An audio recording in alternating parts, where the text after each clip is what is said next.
Salam, selamat pagi saudara sekalian. Senang bisa kembali berjumpa dengan saudara dalam Light of Revival, renungan firman Tuhan yang akan memberkati kita sepanjang hari ini. Mari kita melihat ayat kita, Lukas 2 ayat 9 dan ayat yang ke-10. Di daerah itu ada gembala-gembala yang tinggal di padang, menjaga kawanan ternak mereka pada waktu malam. Tiba-tiba berdirilah seorang malaikat Tuhan di dekat mereka, dan kemuliaan Tuhan bersinar meliputi mereka, dan mereka sangat ketakutan. Sukacita besar. Saudara, mengapa setiap kali Natal kita selalu mengunjungi panti asuhan, mengunjungi orang-orang yang ada dalam kesusahan, mengunjungi orang-orang yang hina, orang-orang yang menderita? Mengapa setiap kali Natal itu harus kita lakukan? Saudara, tentu ini bermula dari kisah Alkitab. Bagaimana Zakaria ketika dia melihat bayi Yesus, dia mengatakan, Allah melawat umatnya. Allah yang ada di tempat maha tinggi, dia datang untuk melawat umatnya yang berdosa. Lalu saudara, ayat kita tadi, ketika gembala-gembala ini ada di padang menjaga domba mereka.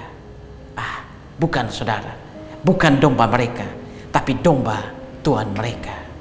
Mereka ada di padang belantara yang gelap, segelap masa depan mereka.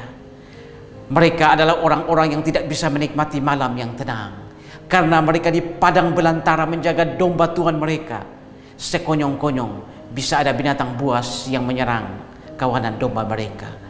Sekonyong-konyong bisa ada binatang buas yang datang bergerombolan, menyerang, memangsa domba-domba mereka, atau bahkan juga memangsa mereka. Mereka ini adalah orang-orang yang hidup dalam ketakutan. Tidak ada damai sejahtera dalam hidup mereka. Mereka hidup dalam penderitaan. Padahal saudara, saat itu di desa atau kota Bethlehem sedang terjadi sebuah keramaian besar. Mengapa? Karena Kaisar Agustus memerintahkan agar semua orang-orang pulang ke tempat asalnya untuk mendaftarkan diri.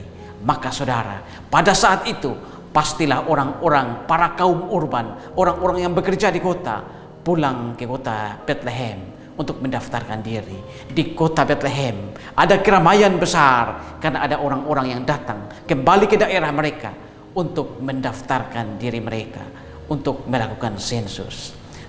Ada reuni akbar yang terjadi di sana. Ada pertemuan antara teman-teman, bercerita tentang segala hal di masa lalu, bercerita tentang pengalaman mereka ketika mereka merantau, dan itu membuat mereka ada dalam sukacita besar.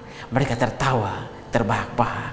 Tetapi saudara, para gembala ini, mereka adalah kaum yang terbuang. Mereka tidak bisa mengikuti acara besar di Bethlehem, tidak bisa berjumpa dengan teman-teman mereka, karena mereka harus ada di padang belantara yang gelap untuk menjaga kawanan domba Tuhan mereka. Dan saudara-saudara, ketika mereka ada di padang belantara menjaga kawanan domba mereka dengan hati yang penuh ketakutan, karena takut mereka akan diserang oleh binatang buas, tiba-tiba malaikat Tuhan muncul di situ. Tempat di mana mereka berdiri terang benderang, seolah sebuah bintang yang meledak. Tempat yang gelap pekat itu menjadi terang benderang. Saudara, mereka yang sudah ada dalam ketakutan, bagaimana mereka tidak menjadi begitu ketakutan lagi, karena tempat mereka yang gelap itu menjadi terang benderang. Apalagi mereka melihat malaikat. Adat orang Yahudi, kebiasaan orang Yahudi, apabila malaikat melihat malaikat, maka itu berarti kematian akan segera datang. Inilah yang membuat para gembala semakin ketakutan. Tetapi saudara, malaikat kemudian berkata kepada mereka, jangan takut, sebab aku memerintahkan kepadamu sukacita besar. Saudara-saudara, kalau dilihat dari jarak kota Bethlehem dan padang gembala ini, jaraknya kira-kira 2-3 km. Ini berarti para gembala ini adalah orang-orang yang nantinya pertama kali melihat bayi Yesus. Bandingkan dengan para majus yang mereka melihat bayi Yesus itu kira-kira 2 tahun kemudian. Saudara, mengapa sehingga berita tentang kelahiran Yesus Kristus malaikat harus sampaikan kepada para gembala? Saudara, ada penafsir yang mengatakan bahwa mereka ini adalah orang-orang yang ada dalam penderitaan. Mereka ini adalah orang-orang yang kasar, orang-orang yang tidak dianggap dalam kebudayaan Yahudi. Tetapi saudara, Mungkin untuk kata-kata kasar atau orang-orang jahat bagi para gembala, kita harus membuangnya.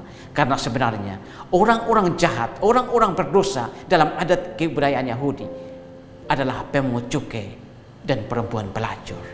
Saudara-saudara, malaikat kemudian datang dan memberitakan kepada para gembala ini tentang kelahiran Sang Mesias.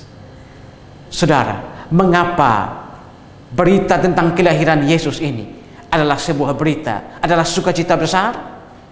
Karena saudara, berita tentang kelahiran Yesus ini adalah kabar baik. Kabar baik bahwa telah lahir juru selamat di kota Daud. Juru selamat ini yang akan membebaskan manusia dari dosa. Saudara, mengapa berita tentang kelahiran Yesus ini adalah berita atau sukacita besar? Karena keselamatan besar terjadi untuk seluruh bangsa. Itulah sebabnya kelahiran Yesus adalah sukacita besar.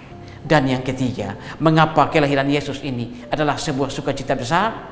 Karena dengan kelahiran Yesus Kristus atau juru selamat ini, maka keselamatan terjadi untuk seluruh bangsa. Saudara-saudara, sebenarnya pada waktu itu kata seluruh bangsa ini tidak menunjuk pada seluruh bumi, tapi ini hanya menunjuk pada orang-orang Israel.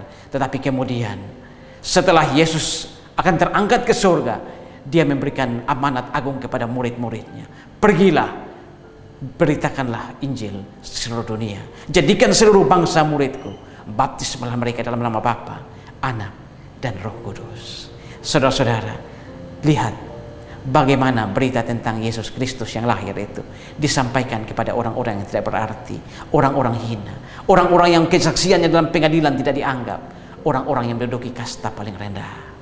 Kelahiran Yesus, Natal yang pertama, adalah sukacita besar bagi semua orang. Bukan hanya bagi orang-orang besar, tapi juga bagi orang-orang kecil, orang-orang rendah, orang-orang hina. Karena itu saudara, pagi ini ketika kita merayakan Natal, bagikanlah sukacita Natal itu kepada orang-orang hina, orang-orang menderita, orang-orang yang ada dalam kemiskinan. Amin. Tuhan, terima kasih untuk firman-Mu pagi ini. Kami belajar dari kelahiran Yesus. Ketika malaikat menyampaikan kelahiran Yesus kepada para gembala, orang-orang upahan, orang-orang rendahan itu. Tapi ini mengajarkan kepada kami Tuhan, bahwa Natal bukan hanya milik orang-orang besar, bukan hanya milik pendeta, bukan hanya milik hamba-hamba Tuhan, tapi Natal juga adalah milik dari orang-orang terbuang, orang-orang yang tidak dianggap di dalam masyarakat, sampah masyarakat. Terima kasih Tuhan untuk firman. Dimuliakanlah Engkau di atas firman. Amin.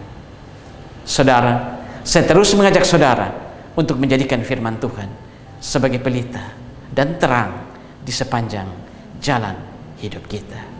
Tuhan memberkati